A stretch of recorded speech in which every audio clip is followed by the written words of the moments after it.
Hey, I'm Herald sportswriter Manny Navarro. And I'm Fernandez. And we're here at Sunset High School filming the Gridiron Report.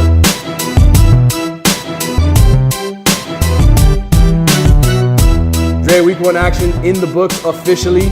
We both came back from Georgia. I'm lucky to be alive after my scary flight home.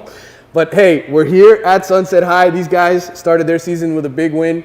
You were in Georgia, though, for 3 big football games. Talk about what you saw out there. Well, I mean, going in, obviously people expected Booker T and Central to be good, to be the favorites and everything. But the team that stole the show to me was Miami Northern. And that's right, the Vikings, 3-7 last year, had a lot to prove this season. Obviously, it's only week 1, but I think they made a big statement because they went out and played the best game out of the 3, to be honest. They crushed this Martin Luther King team, didn't give them a chance, 4 interceptions. Carlton Davis had 2 of those all over the field.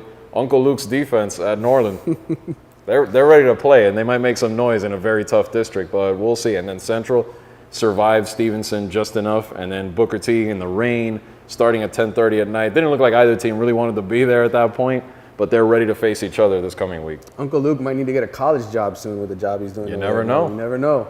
All right, let's talk about the action here at home. Sunset, these guys, you didn't pick them to beat South Miami last week. No. We were at South Miami last week. We apparently brought them some bad luck. Yeah, apparently we jinxed them. But no, the truth is, I walk out the Tropical Park and I really didn't know a lot about this Sunset team. I only could tell some information we knew from the spring. The fact that they'd gone 1-9 each of the last 4 years isn't too inspiring. But when I saw that team play for a few minutes, you could just tell the Knights are better this year. Then they went out and they proved it, hard-fought win. Made a lot of mistakes and still won 7-6. So that shows you they have some talent at Sunset this year if they're able to do that. And I think they are going to be a very competitive team in District 15. I mean, it remains to be seen if they can compete with the Southwest, let's say. But there's no reason to think they can't beat some of the other teams in that district if they play well. Yeah, they definitely want to get on the winning track over here, and we hope Coach Batisco and those guys some luck. All right, the rest of the action. Let's start off with North Miami American, a game I got right, a game you got wrong in the picks column. Yeah, Pioneers, man. I got a bone to pick with Bluestein. He sells his team, and then they do that. But no, in all seriousness, it's a credit to American. They are a lot better this year. New coach. Coach White's done a good job over there. And you could tell they're clearly the favorite to win that District 16 and 7A. And who knows, the last couple of years, that team that comes out of there has not been able to beat, Plantation mainly is the one that keeps coming out of the Broward district. If that's the case this year, maybe this is the season that the Patriots could be the one to pull off an upset and face St. Thomas in the second round. Well, I would say Miami Springs might have something to say about that. So it does matter. They just finished beating Hialeah High, Miami Springs. They were the runner-up last year. And another game, I think, that I got right and you got wrong. Didn't you pick Hialeah in that one, too? Yeah, I did. And they won the Mayor's Cup, so congrats to the Golden Hawks. They'll be in the fight. Matter will be in the fight, too. They almost pulled a big upset over Northwestern before that fell apart in the second half, but they're going to have a good season, too. All right, let's bounce over to Broward County. The big game everybody was talking about last week, number 1 versus number 2.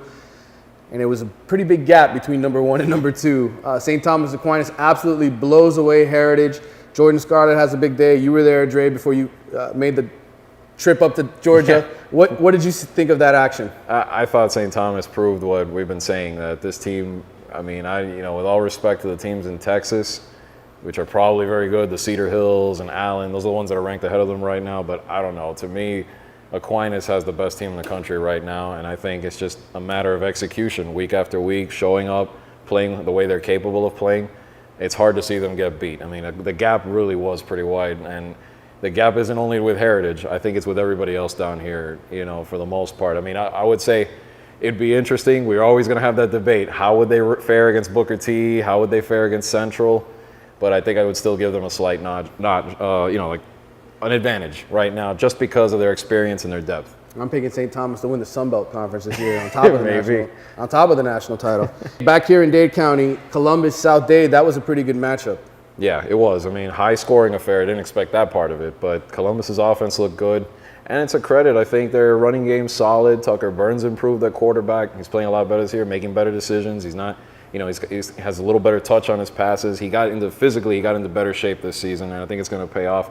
Their defense didn't look so great at times, but I think that's just a matter of time. They'll come around. Usually that's been Columbus's strength, has been their defensive squad. So I think once they put that all together, they're going to be in the dogfight with Coral Gables and the rest of them. Killian, 2 battle of top 20 teams, Killian and Carroll City. Killian wins that one. Jaquan Johnson with the INT, I think, to seal it there at the end of the game. Yeah, over Sheldrick Buckshot and Redwine. those guys. Sheldrick Redwine played well. I mean, testament to Killian. They're a force to be reckoned with. Yeah, well, those are two premier teams, I think, in the county right now. And, those two players are special. I mean, we know a lot about Jaquan, but I threw out Redwine's name because I think he's one that really has to be named for this season if he keeps doing what he's doing.